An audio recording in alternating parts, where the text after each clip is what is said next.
Canal Retina. Información y actualidad sobre la retina en español. Programa elaborado por la Asociación Retina Murcia. Presenta David Sánchez. Hola y bienvenido a un nuevo episodio de Canal Retina. Gracias por acompañarnos en esta nueva edición de nuestro podcast, que como sabes puedes escuchar en las principales plataformas, en Spotify, en Google Podcast, en Apple Podcast, también en iVoox, y que también puedes seguirnos y verlo en el canal de la Asociación Retina Murcia en YouTube. Además, también puedes proponernos cualquier temática, cualquier comentario a través del correo info@canalretina.org. Y también puedes entrar para ver incluso y también leer toda la información sobre todos los podcasts que hemos hecho en www.canalretina.org.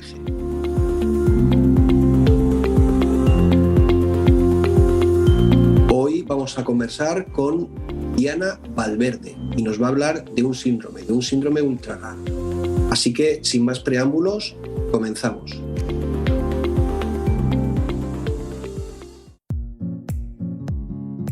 Bueno, como he dicho en la introducción, hoy vamos a hablar con Diana Valverde, que es catedrática me parece que es bioquímica y biología molecular en la Universidad de Vigo, ¿verdad? Sí, así es. Muy bien, perfecto. Muchísimas gracias por estar con nosotros, Diana. Vamos a hablar, como decía en la introducción, de un síndrome ultra raro, y además de un síndrome que tiene también uno de sus síntomas, una de las características de ese síndrome es pues una distrofia hereditaria de retina, afecta también a la visión. Es el síndrome de Alström. Y bueno, pues lo que nos gustaría saber en primer lugar es conocer un poquito acerca de este síndrome, ¿no? En qué consiste y cuándo fue definido, y conocer un poquito sobre él. Bueno, hola David, gracias por invitarme a estar aquí hoy con vosotros, y efectivamente vamos a hablar un ratito sobre el síndrome de Alström. Es un síndrome, como bien has dicho, ultra raro. O sea, si las enfermedades raras son raras, este es todavía mucho más raro. Hay muy poquitos casos en el mundo. Y también, como has comentado, uno de los síntomas de este síndrome es que tiene distrofia de retina. De hecho, en los niños pequeños, una de las primeras cosas que se ve es ese movimiento de las pupilas involuntario, el nistagmus, y que a lo largo sobre todo la primera década de vida, ya empiezan con una disminución de la visión, pero esa disminución de la visión no está sola. Está acompañada por otros síntomas clínicos, porque al ser un síndrome nunca tiene una única característica clínica. Estos pacientes, además de esa pérdida de visión, tienen también una pérdida de audición. Desarrollan una resistencia a la insulina, que más tarde se convierte en una diabetes mellitus. También tienen hipertrigliceridemia, que es un alto nivel de triglicéridos en sangre, y muchos de ellos, aunque no todos, también desarrollan una miocardiopatía dilatada, ¿vale? Además, a medida que aumentan la edad, en muchos casos aparece la obesidad, que también es, dependiendo del estilo de vida, dependiendo del momento en el que se produce el diagnóstico, esta obesidad puede ser mayor o menor, ¿vale? O sea, es algo que va asociado al síndrome, pero en muchos niños pequeños ya cuando el síndrome está identificado, la terapia nutricional y de deporte hace que puedan controlar un poco esa obesidad. Uh-huh. He dicho también sí, que tienen pérdida auditiva, ¿verdad? Sí. Bueno, complejo. Te iba a preguntar si en alguna ocasión puede dar confusión, por ejemplo, con el síndrome de Usher, que también conlleva hipoacusia y retinosis pigmentaria. No sé si son pacientes que a lo mejor pueden, en su diagnóstico clínico, llevar a esa confusión, y entiendo que el diagnóstico genético es fundamental o seguramente confirma lo que pueda ser este síndrome. No sé cuántos genes están implicados, si nos puedes decir. Pues ahora te cuento. Vamos a empezar por el principio. Efectivamente, este síndrome es complicado porque además no todos los pacientes tienen exactamente las mismas características clínicas ni la misma evolución. Es posible que se pueda confundir con un síndrome de Usher, pero lo que pasa aquí es que ya desde muy pequeñitos se van a ir sumando las otras características clínicas. Entonces, rápidamente, aunque en un inicio pudiese haber una sospecha de Usher, rápidamente se va a descartar. Y lo que sí existe bastante confusión es con otro síndrome que también tiene asociado a una distrofia de retina, que es el síndrome de Bardet-Biedl. Este otro síndrome de Bardet-Biedl, que también es complejo en sus características clínicas, comparte cosas con el síndrome de Armstrong, como puede ser la ceguera, la obesidad, puede haber malformaciones renales que también aparecen en un porcentaje de los pacientes de Armstrong, y puede haber afectación en otros órganos, ya no solo renales, sino pulmonar o hepático, que pueden hacer dudar entre si es un síndrome de Armstrong o un síndrome de Bardet. Las características clínicas que nos decantan entre uno y otro es que en la gran mayoría de los pacientes con síndrome de Bardet está descrito la polidactilia, es decir, que o en las manos o en los pies o en ambas manos y pies aparece un dedo extra. Y también es que dentro del síndrome de Armstrong no está descrito que exista, digamos, un retraso a nivel cognitivo. A nivel cognitivo, que sí está descrito en el caso del síndrome de Bardet. ¿Vale? Bueno. Y Diana, sí, atendiendo a esas características que me estás dando, a ese fenotipo, en nuestro país, nos has comentado antes que es un síndrome ultra raro. ¿Sabemos cuál es la prevalencia? ¿Es la misma prevalencia aquí en España que en el resto del mundo? Yo creo que aquí en España nos faltan por localizar pacientes. Hay muchos pacientes que están perdidos, quiero decir. Nosotros, cuando empezamos a identificar los pacientes con síndrome de Armstrong, fue allá por los años, que te voy a contar, 95 a lo mejor, que estábamos estudiando las distrofias de retina, y teníamos un grupo que eran distrofias de retina sindrómicas, y de ahí empezamos con los años a trabajar, a diferenciar los grupos del síndrome de Bardet-Biedl y de Armstrong. Nosotros hasta hoy en día hay 13 pacientes de Armstrong identificados y registrados en la Asociación Española de Síndrome de Armstrong, pero estamos intentando recuperar alguno más que yo he visto descrito en algún artículo científico, que no lo tenemos registrado, e incluso a través de alguna reunión online que hemos hecho, hemos visto que alguien de España se ha conectado. Entonces, bueno, estamos intentando todavía recuperar algún paciente más. La prevalencia de la enfermedad es muy baja. De hecho, hay registrados en todo el mundo alrededor de 1.000 casos. No hay grupos, en aquellos grupos en los que están aislados, poblacionales que están aislados, puede haber un aumento más de número de casos, pero en general solo hay, que yo recuerde, una población de los franceses acadianos, que son franceses que emigraron de Europa para colonizar una zona de Canadá, Sí. ¿vale? que es la Acadia, y en esa población de acadianos hay un aumento del número de casos de Alstrom porque proceden todos de un ancestro común y entre la población superviviente a día de hoy casi todos los casos corresponden a la misma mutación.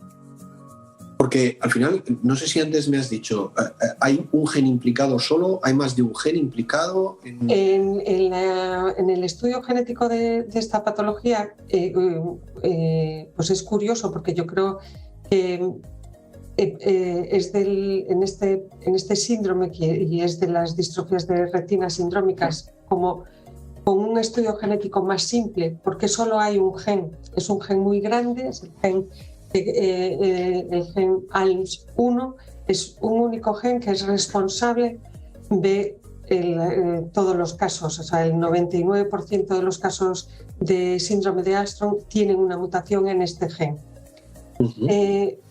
La historia de este síndrome también es curiosa porque se etiquetó siempre como una ciliopatía, que son aquellas enfermedades que están vinculadas a los cilios, como puede ser también el Usher, ¿no? Que también está vinculado a que los genes codifican pues, para proteínas que están en la estructura o en la función de esos cilios, que son como esos pequeños pelos que emergen de casi todas las células del cuerpo, ¿no? Y que incluso a nivel auditivo hay unos cilios específicos y a nivel de fotorreceptores, el propio fotorreceptor, es decir, las células de la retina, son cilios modificados, ¿no? Entonces, en principio, el síndrome de Alstrom siempre, bueno, y todavía está vinculado a ese grupo de ciliopatías, aunque por las alteraciones que aparecen como la diabetes mellitus o los niveles de triglicéridos altos, se empieza a etiquetar como una enfermedad metabólica. Y esto es interesantísimo, pero es que además yo ahora te quería preguntar, vale, tenemos ese diagnóstico o un paciente con ese diagnóstico, no sé cuántos centros habrá, por ejemplo, aquí en España, nos escuchan también en Latinoamérica, no sé cuántos centros especializados o con capacidad para poder diagnosticar adecuadamente este síndrome existirán en nuestro país, pero una familia, una persona recién diagnosticada de este síndrome, entiendo que el abordaje tiene que ser multidisciplinar, o sea, hay diferentes órganos implicados y por tanto una complejidad a la hora de su abordaje, de su seguimiento, ¿no?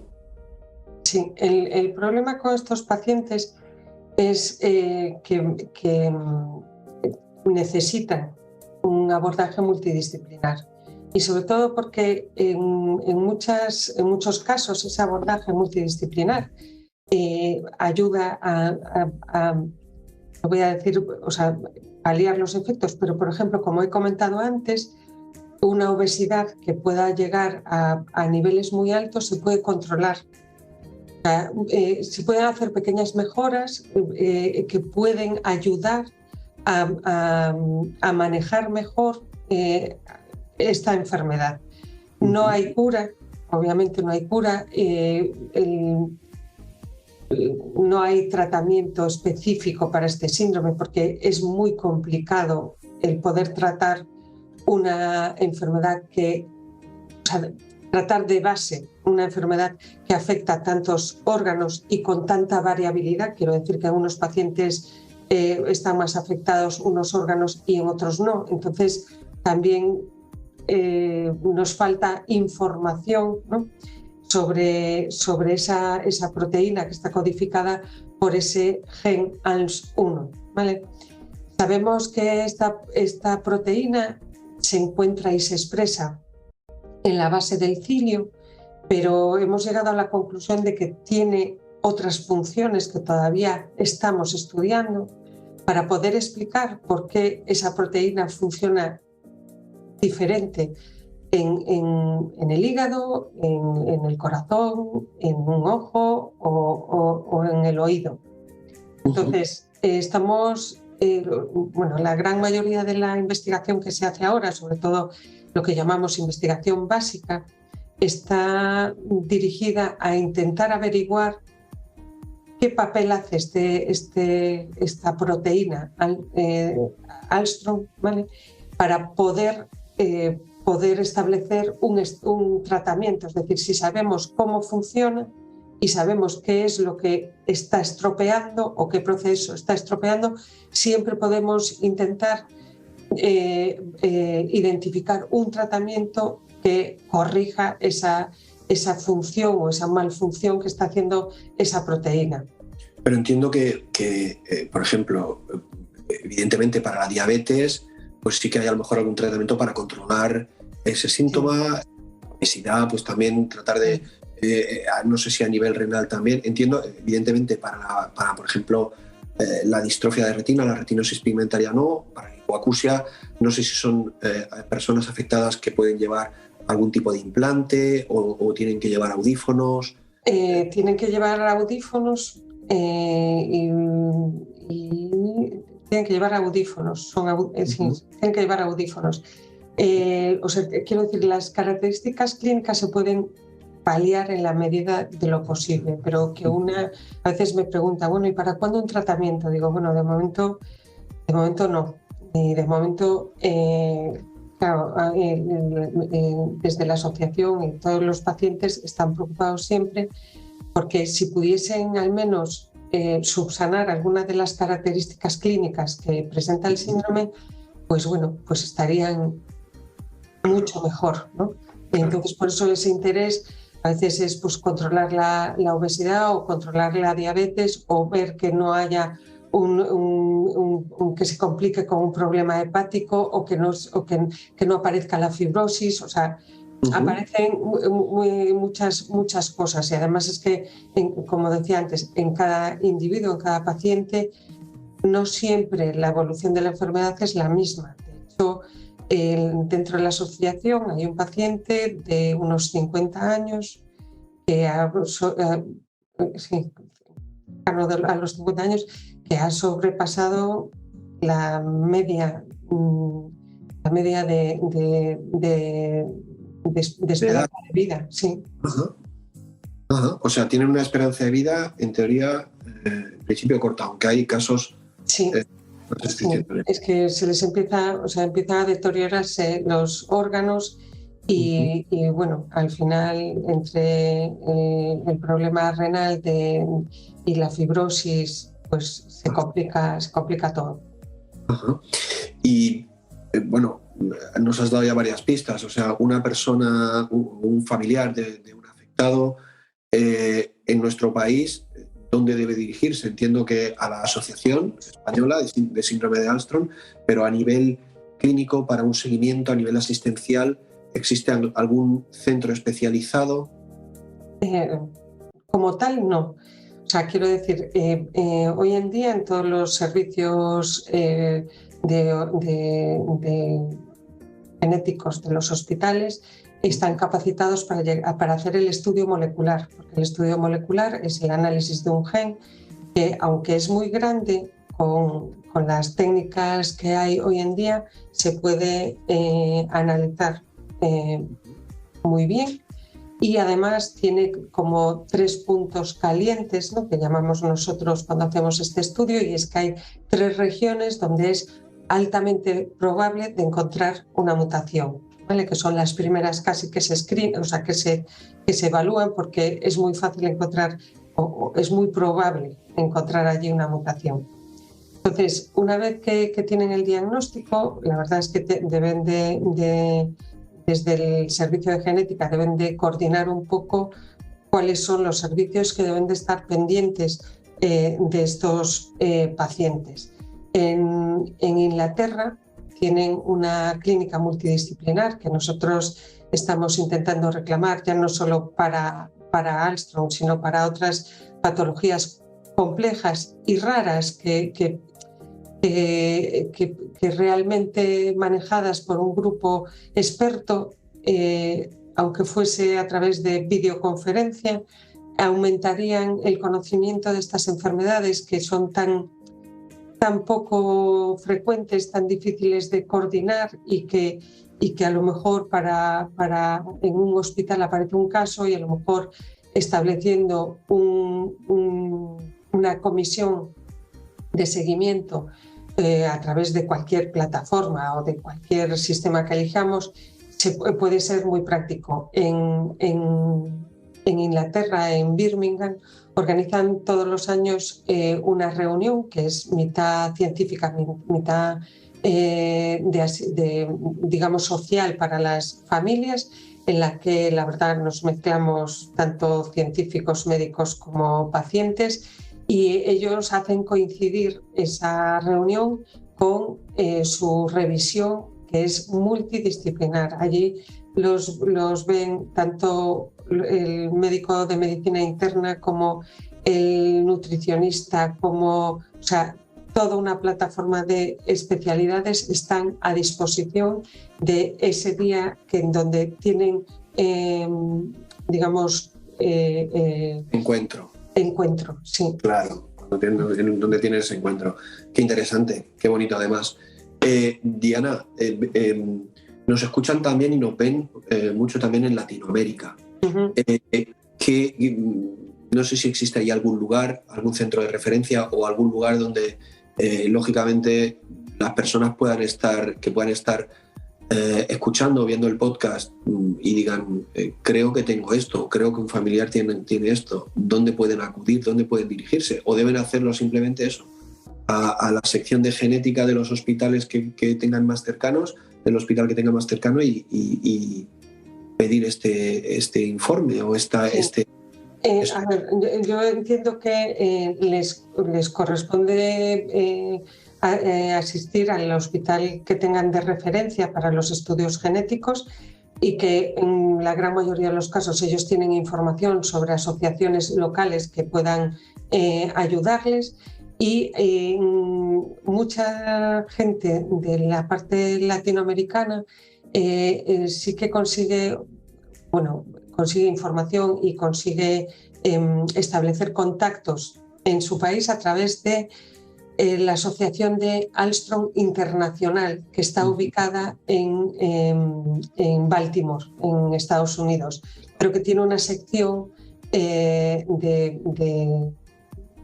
lengua castellana, español, y que nosotros estamos en contacto con uno de los chicos que está allí trabajando, que es Chase Palmer, y que en muchas ocasiones yo también he tenido vínculos con pacientes de Latinoamérica para explicarles pues, un informe que han recibido o algunas dudas que tienen, y entonces pues me llaman, contacto con ellos y a través de plataformas como la que estamos utilizando hoy, pues hablamos. Claro.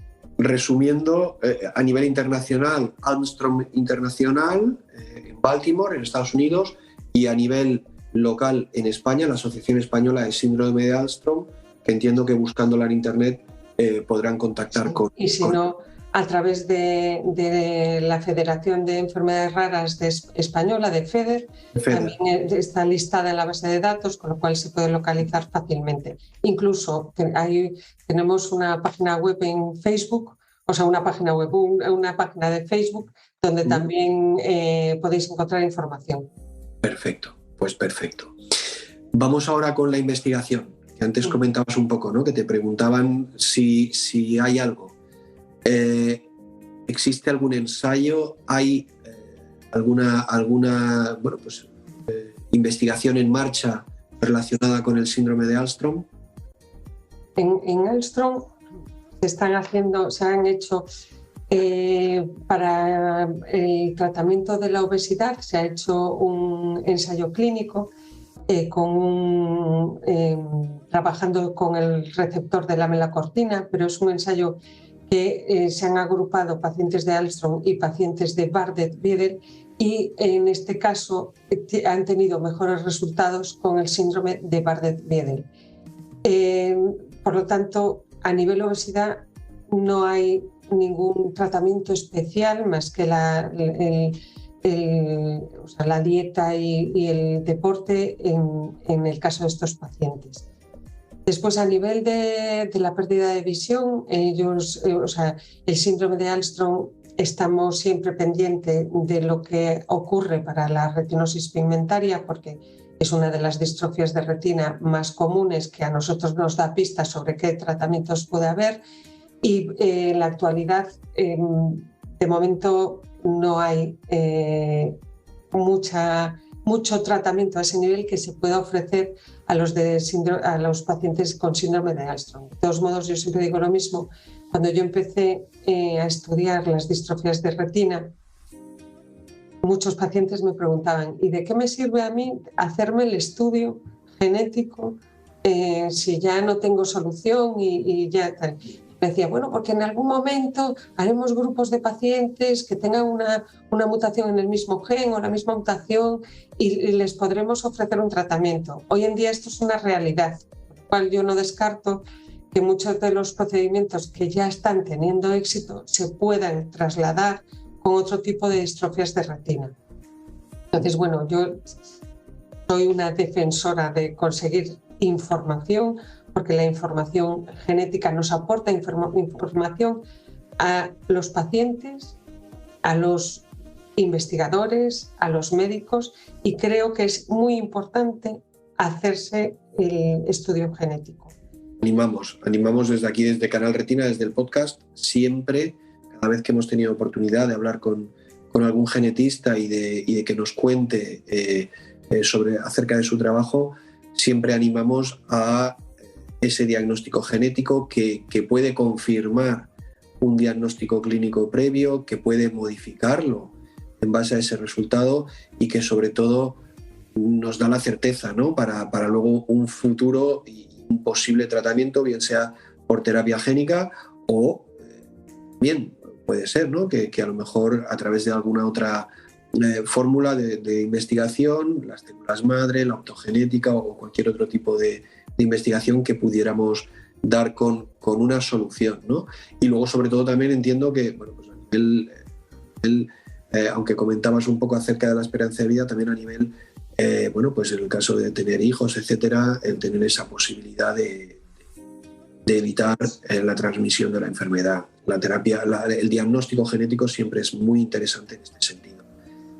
Bueno, comentar dos cosas más. La primera es que, hablando de tratamientos, hay también ahora mismo en Alström se están valorando el hacer tratamientos con los enfermos de diabetes muy precoces, ¿vale? Están utilizando grupos de pacientes para poder ver si tratamientos con GLP-1 podría ayudar a esta diabetes que presentan los pacientes de Alström y bueno, pero están todavía en fase de investigación, ¿vale?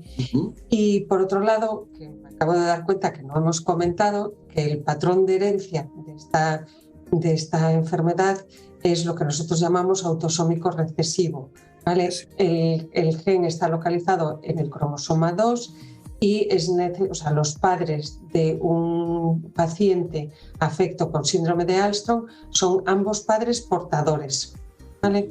Y de esa, en esa unión de portadores... Un 25% de posibilidad de decisión, sí. Un 50% de portador pero sano y un 25% de no haber recibido... Sano no portador.